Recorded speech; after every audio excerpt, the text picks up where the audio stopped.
Pai, dia desses, encontrei um daqueles cartões que vocês faziam em Itamaracá, onde estava escrito em vermelho. Claro que depois da anistia, um dia, nós vamos bater muitos papos. Acho que esse dia chegou. Memória é campo de conflito e luta por democracia.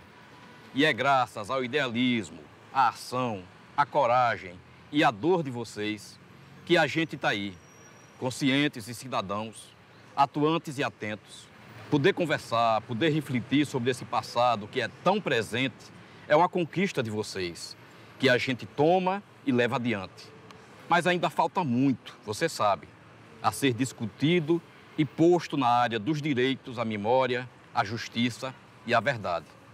Também temos esse direito, o de saber, por tudo que sentimos, que vimos, por todo o silêncio, por toda a música, merecemos nos orgulhar ainda mais de você. Vai, painho, vai lá e participa do documentário. Tá bom. Eu vim porque é uma experiência que não pertence a mim, né? Pertence ao povo brasileiro, pertence aos comunistas do Brasil, pertence a meus filhos, pertence a meu neto, pertence a minha esposa. Então eu não tinha o direito de ficar com isso escondido ou guardado, ou não conversar, certo? Vim por isso. Ah, puta, essa vinda aqui tá me ativando a memória. Muitas coisas eu esquecia, né? Eu não lembrava. E agora, conversando com os companheiros aqui nessa vinda, eles começam a ativar, te lembra disso, te lembra daquilo, e às vezes as coisas vão renascendo, né? 40 anos, né? Depois é quase como a gente está revivendo a alegria, aquela vontade de estar junto de novo. É muito emocionante. Talvez porque a gente procure, nesses momentos coletivos, separar o que não une e enfatizar o que une. Passamos por um processo muito pesado, sabe? Mais pesado do que nós merecíamos. Na nossa santa ingenuidade, a gente era bem intencionado. Nós queríamos mudar o mundo no sentido progressivo, não mudar o mundo para nós. Mudar o mundo para nós era fácil. Nós somos da geração dos Beatles, né? Dos Rolling Stones. O Brasil estava com cinema novo, nós somos da geração de Chico Buarque, né? Chico Buarque, de Gilberto Gil, Caetano Veloso, Capinã, Torquato Neto, o Geraldo Vandré. A sociedade brasileira fervilhava, havia uma ebulição política intensa. O mundo, naquele momento, estava encantado com o socialismo. Então, a gente era muito envolvido pelas campanhas da época, que eram campanhas nacionais, era a luta pela reforma de base, depois era a defesa do governo Arraes, né? Porque a gente teve aqui a eleição de Arraes, que assumiu em 62, tivemos a questão da campanha da legalidade. As teses do Partido Comunista colocavam que havia a possibilidade de uma saída pacífica para a Revolução Brasileira, mas que nós deveríamos estar preparados em caso de não ser isso possível. Só que, na prática, o pessoal achava que era um passeio, que estava tudo resolvido, que Jango tinha o controle, que o esquema militar de Jango controlava qualquer tentativa golpista, e se investiu nessa ilusão. E havia uma ala da esquerda, dentro do Partido Comunista, que era Jacó Gorenda, que era Marighella, que era Mário Alves, que achava que havia um golpe, iria haver golpe e se devia haver uma preparação para um golpe. Quem alertou muito também para isso foi Brizola. Empiricamente, Brizola dizia assim, as abelhas da reação estão zumbindo. E tentou criar o Grupo dos 11, a tentativa dele era, como no Brasil tem o futebol, que é base de 11, fazer Grupo dos 11, e ele começou a se organizar no meio dos sargentos, dos militares, criando grupos de 11, porque ele achava que iria haver golpe. Só que 2 semanas antes do golpe de 64, Luiz Carlos Prestes vai para a televisão, no programa Pif Paf, da Rádio Tupi, e diz, fique tranquilo, meu amigo Almir Afonso, não existe clima para golpe no Brasil. Os militares brasileiros são democratas, vão obedecer à Constituição. Há até uma presença até de muitos militares que são ex-comunistas, ex-militares são comunistas, não sei o quê. Ele amaciou a coisa 3 semanas antes do golpe. Quer dizer, uma coisa terrível. Isso ninguém gosta de dizer muito, mas eu gosto. Faço questão de dizer isso.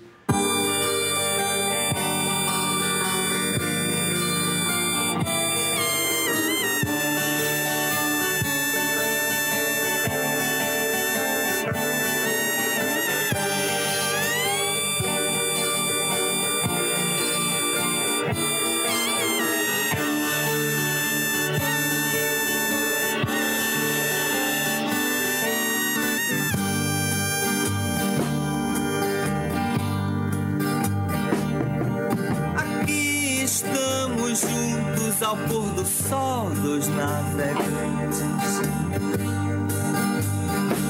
no mesmo barco.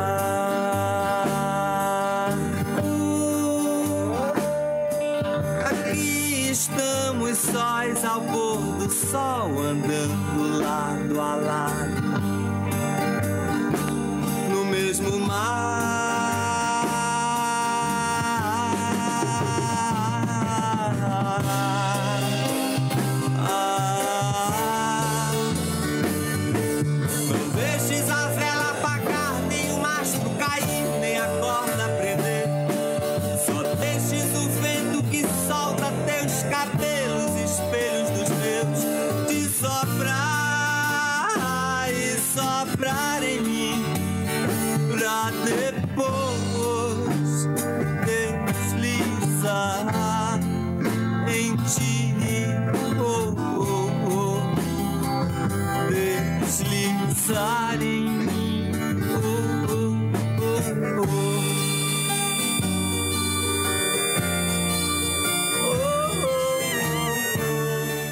O Brasil foi o primeiro dos parceiros americanos a dar um golpe militar dentro do golpe. Né? O golpe já tinha... O nosso, em 64, foi o primeiro, e em seguida veio o atestado número 5, que realmente jogou todo mundo na clandestinidade. Apesar da gente fazer muita coisa já clandestino, mas a clandestinidade, assim, como pessoa, é a partir do AI-5. Aí foi a caça às bruxas, prisão, comissões gerais de toda a repartição pública, de qualquer tipo, obrigatoriamente tinha que ter uma comissão geral de inquérito.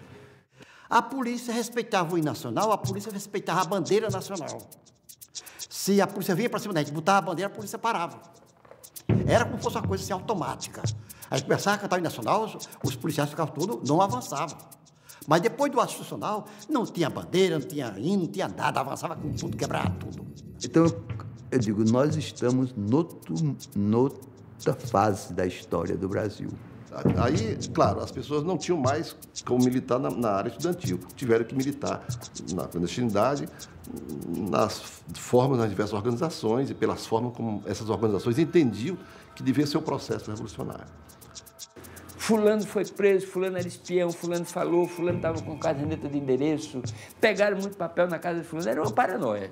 Em função dessa realidade da repressão, alguns companheiros passaram a ser muito procurados, algumas ações que nós fizemos resultaram em problemas. Minhas fotos saíram, né, em procuras, naqueles coisas de procuras, aí foi a decisão da organização de me transferir para Fortaleza. Eu fui logo caçado. Aí eu vi que eu não tinha mais... Aí eu digo que modificou toda a perspectiva de vida. Fiquei algum tempo no Rio de Janeiro, né, na clandestinidade, dentro do esquema do PCBR. Depois o PCBR resolve me mandar para a Bahia. Eu fui deslocado aqui para o Recife, para integrar a direção regional do PCBR. Aí vim para cá e imergi imediatamente na clandestinidade. Né? Eu saí de uma pessoa a pé, teve dia que eu dormi em canavial, com uma cesta na cabeça, uma perna arregaçada e a arma dentro da cesta e uma arma nas costas, né? E a camisa aberta, para dar a entender que era um camponês qualquer, né? E vim até aqui. Que a gente vivia isolados, completamente isolados, isso me marcava muito. É como se você vivesse na cidade, mas a cidade não vivesse dentro de você. Você não conseguia interagir com a cidade. Eu ouso dizer que nós tivemos uma vida feliz. a despeito da tensão cotidiana, porque nós sabíamos que estávamos com a cabeça a prêmio, nós praticávamos regras rígidas de segurança, rigorosíssimas, e sabíamos que a qualquer momento nós podíamos ser presos, torturados e até mortos. No entanto, essa linha de se ligar ao povo, que era própria do PCdoB, da API e do PCdoB, não é? Nos deu muita felicidade. Eu tive a oportunidade de ir para o exterior, não quis. A minha consciência dizia que eu tinha que continuar a luta, por mais árdua que ela fosse. Eu participei da Organização Revolucionária Marxista Política Operária, que, para bem, a visão que nós tínhamos era de uma guerra prolongada, né? Nenhuma corrente política alimentava a ilusão de uma tomada a curto, médio prazo. A visão nossa é de uma visão guerrilheira, né, de montar a guerrilha, de organizar a classe operária. Aí, depois de muitos anos de lutas, tem uma insurreição urbana para a gente tomar o poder. A visão nossa era décadas, não tinha visão a curto, médio prazo, não. Então a gente começa, aí é um trabalho de formiga, de começar tudo de novo. Quem é que a gente, em condições de clandestinidade, que a gente não tem nenhuma experiência, ter nome frio, aparelhos clandestinos. Não deixamos de fazer o trabalho político. Meu nome de guerra era Gouveia. E aí comecei a fazer colchão de capim e sobrevivia com isso, né? Vendia na feira. Sem problema nenhum. Consegui toda a minha documentação legal com outro nome. José Augusto Ribeiro.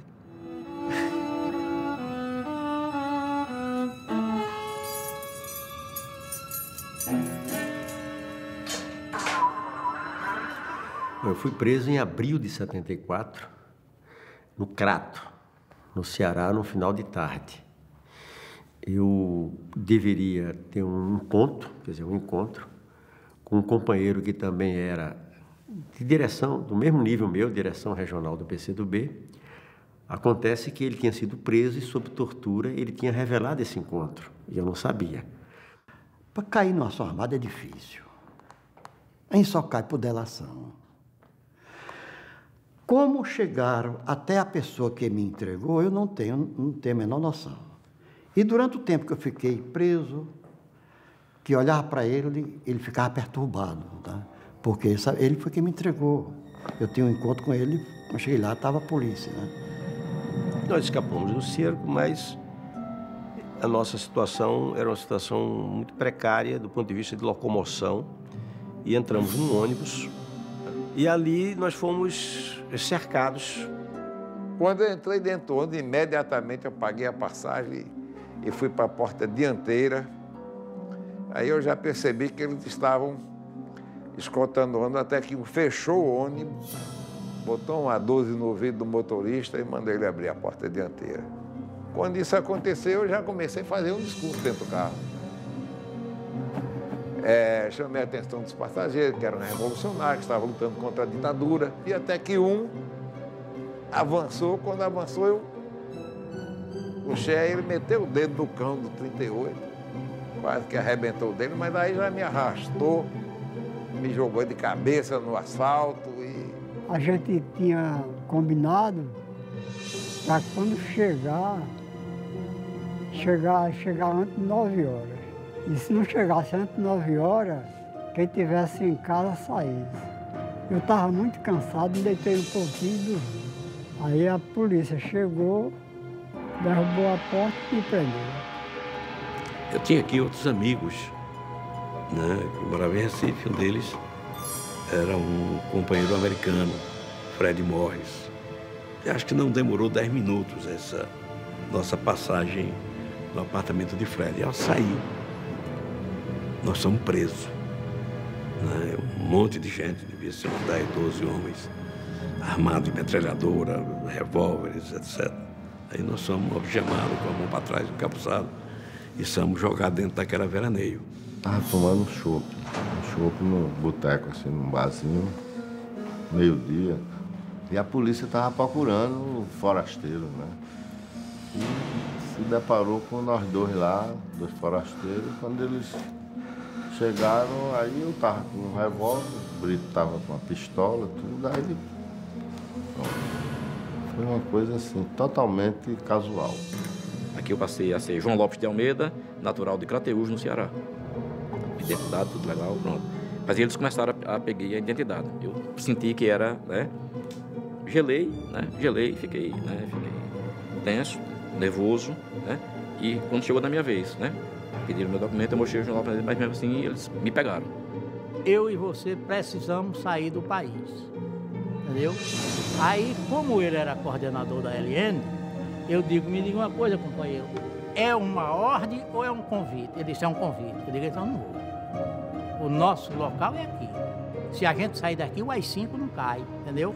No dia 24 de janeiro de 72, às 2 horas da tarde, quando a gente estava discutindo já que o aparelho ia ser desativado, nesse dia foi algumas pessoas lá, coisa e tal, porque a gente estava mandando o pessoal para viajar. Né? Aí nós fomos cercados.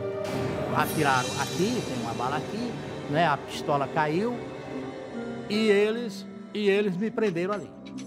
Nós tínhamos um esquema de colocar notícias em jornais ou telegramas dizendo fulano, uma missa para fulano, não sei o que está muito mal, uma missa para fulano. Tinha um certo código que podia ser tanto usado no jornal como ser através de um telegrama para casa de alguém. E nós recebemos essa informação que tinha havido alguma coisa aqui em Recife, prisão do pessoal aqui em Recife. Então nós resolvemos desocupar a casa. Pegamos um ônibus e quando chegamos na estrada tem uma barreira formada por oficiais, que aí tem, quer dizer, nós éramos uma classe média dentro do ônibus, né, uma coisa de pescadores, foi muito visível isso. Nós montamos mal o aparelho, porque montamos numa área que era considerada uma área militar. Estávamos numa angústia muito grande para conseguir o aparelho, fazia mais de 2 meses, achava que era o calor da luta, tinha que ser levado, eram essas coisas de segurança, quando impediam a ação prática, não podiam ser consideradas. Então, a gente tinha que arriscar. A vizinhança achou que era um rendezvous. Então, quer dizer, foi uma coisa que muito mal bolado, nós cometemos um erro, e a polícia já chegou, então, metralhando as venezianas de um dos nossos quartos, e já sabendo que ali estava, na verdade, não era nada de... O que havia ali era um aparelho de terroristas, né, como eles chamavam, e eles já entraram com... depois de darem a metralhada, eles bateram na porta e disseram para se entregar, e nós decidimos reagir como era do figurino e como era parte das nossas concepções na época, apesar de ser uma coisa extremamente desigual. Nós tínhamos apenas 2 revólveres e eles tinham 2 revólveres calibre 38, Vera estava desarmada, saímos eu e Nancy atirando, e ela foi atingida por uma bala de fuzil 12, né, que decepou o dedo polegar da mão direita dela e estilhaçou-se toda no estômago, chegando a atingir o fígado. Então, no momento que ela foi atingida, a gente achou que era melhor para atendê-la, se entregar. Eu andava armado, né? Tinha um revólver 38 dentro de uma bolsa, uma pasta, certo? E fiquei lá esperando, mas percebi, assim, em frações de segundo que estava cercado. Quando eu me inclinei para pegar o revólver, né? Imediatamente chegaram por trás, assim, vários elementos, né? Me agarraram e teve outro que já saiu chutando a pasta que estava na minha mão, né? A partir daí se travou uma breve luta, né? Na qual eu fui imediatamente dominado, né? E levado para dentro do cinema, né? Eu me recordo que eu fiquei assim nas primeiras cadeiras, né? Olhando, né? Eu deitado no chão e os policiais me espancando. E eu olhando assim para aquela tela branca, né? Sem nada, eu dizia, puxa, né? Depois eu vim pensar assim, eu estava dentro do cinema, uma coisa, né? Um local que eu, né? Sempre me deliciava, me encantava, né? Mas além de encontrar a tela opaca, né? Sem nada, estava apanhando ali da polícia, né? Nós ficamos no fundo de um bar tomando uma Coca-Cola e ele trazia também um jornal que tinha em francês, uma entrevista que eu estava ajudando ele a traduzir. Aí eles cercaram a porta onde nós estávamos, lá é um bar que deve ter umas 10 portas. Aí foi cercado o bar com muitos policiais da Polícia Militar e quando eles pediram os documentos, cada um de nós apresentou o documento, naturalmente um documento que não era verdadeiro, e esse companheiro meu, Ronaldo Dutra Machado, que já é morto, ele tinha uma arma, eu não estava com arma. E eu vi que a situação tinha ficado complicada. Eu me abaixei, segurei a bainha da calça de um policial e derrubei ele. Ele caiu em cima das mesas e eu tentei fugir. Eu saí, corri pelo bar, passei no meio deles e corri uma boa distância, mas depois eu caí. O sapato não tinha o cadarço, eu assumi um compromisso na minha vida, nunca mais calçar um sapato sem cadarço, caí, porque o sapato saiu do pé. Aí fui preso no meio da rua. Eu vi logo que tinha chegado o meu dia. Eu não andava armado, tinha decidido não andar armado. Primeiro porque não tinha treinamento. Segundo porque eu queria viver, não queria morrer. E você com arma, você tende a abusar. Eu fui algemado ainda no meio da rua, nos pés, nas mãos, e jogado dentro de uma Kombi que não tinha o banco do meio. Nela, sentado, florido, o banco traseiro. E me machetando com a coronha da pistola em cima dos rins, em cima dos testículos, e segui levando choques até o dói. Eu ainda hoje tenho sequelas. Meus 2 ouvidos foram estourados. Pau de arara, cabo de vassoura enfiado no reto. E a conversa era essa. Seu nome, onde você mora, com quem você vai encontrar. Pancadaria por todo canto, telefone. Hoje eu tenho um ouvido perdido, né, e o outro só com 50%. Tá? E eu sinto que eu vou ficar surdo. Choque elétrico, né, aplicado, né, nos testículos, no ânus. Né? Depois choque elétrico combinando a orelha com os dedos das mãos. Eu tive 3 dentes quebrados. Eles me obrigaram, né? Tiraram o capuz e botaram uma quantidade de sal na minha boca e prenderam a minha boca. É a pressão psicológica o tempo todo. Não deixar você dormir de manhã, de tarde, de noite, uma equipe se revezando, de manhã, de tarde, de noite, blá, blá, blá, e você impedindo, porra, onde é que eu vou parar? É quase inimaginável, né? Um nível assim de violência, né? Contra outro humano. Vou aqui morrer moralmente, né? Essa é a coisa. Mas ligado a isso vem a dúvida, até onde eu vou aguentar isso, né? Essa história aí. Para mim, o que foi mais violento foi durante os 6 meses que eu participei lá, eu fui obrigado a assistir todas as torturas. Botava na sala e torturando. Eu tenho que assistir todas as torturas. Aí é difícil. Achava que a gente estava